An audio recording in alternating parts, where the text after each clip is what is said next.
Assalamualaikum teman-teman. Perkenalkan, nama saya Rosya Irbah Mahdiah dari kelas 10 MIPA 1, nomor absen 30.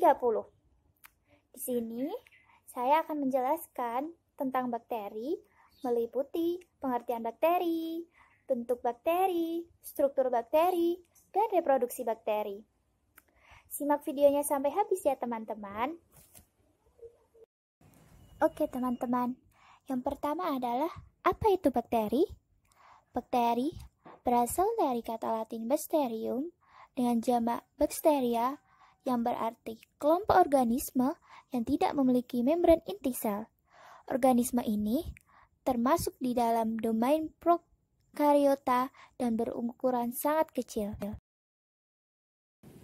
Oke, kita lanjut ke bentuk-bentuk bakteri. Dari dulu sampai sekarang, dikenal ada 3 macam bentuk dasar sel bakteri, yaitu bulat, kokus atau kokus. Kedua, batang, atau yang biasa disebut dengan bacillus, dan lengkung, yang biasa disebut dengan vibrio spiral.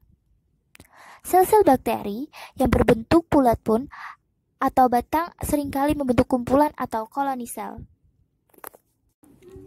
Kita lanjutkan ke struktur tubuh bakteri ya teman-teman. Struktur tubuh bakteri terbagi menjadi 2, yaitu struktur luar dan struktur dalam.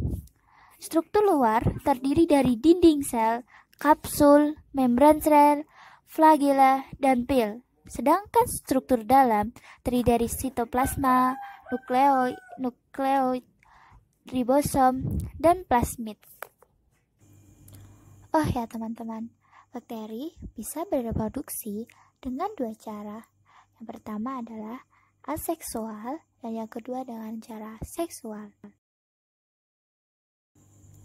Teman-teman, reproduksi aseksual pada bakteri terjadi melalui pembelahan biner. Pembelahan biner itu sendiri adalah pembelahan dari 1 menjadi 2 sel dan seterusnya. Pembelahan biner ini termasuk pembelahan amitosis. Artinya, pembelahannya tidak melibatkan tahapan pembelahan sel seperti halnya manusia, melainkan berlangsung spontan atau secara langsung.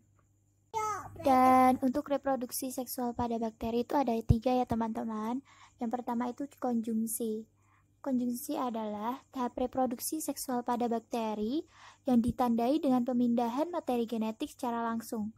Pemindahan itu terjadi dari satu bakteri ke bakteri lain melalui jembatan konjungsi. Untuk reproduksi seksual pada bakteri yang kedua adalah transduksi. Pada proses transduksi melibatkan peran organisme lain yaitu virus. Itulah mengapa rekombinasi gen antara 2 bakteri dijembatani oleh virus phage atau bakteriofag. Virus yang paling sesuai dengan digunakan untuk proses transduksi ini adalah virus phage temperate. Reproduksi seksual pada bakteri yang ketiga adalah transformasi. Jika pada konjungsi bakteri akan memindahkan materi genetiknya melalui jembatan penghubung, pada transformasi tidak demikian. Pada transformasi, materi genetik akan dipindahkan oleh bakteri secara langsung atau tidak melalui jembatan penghubung atau jembatan konjungsi. Dan untuk contoh bakteri yang pertama adalah Cyanobacteria ya. Selain Cyanobacteria ada Actinobacterium dan Acidobacterium juga ya.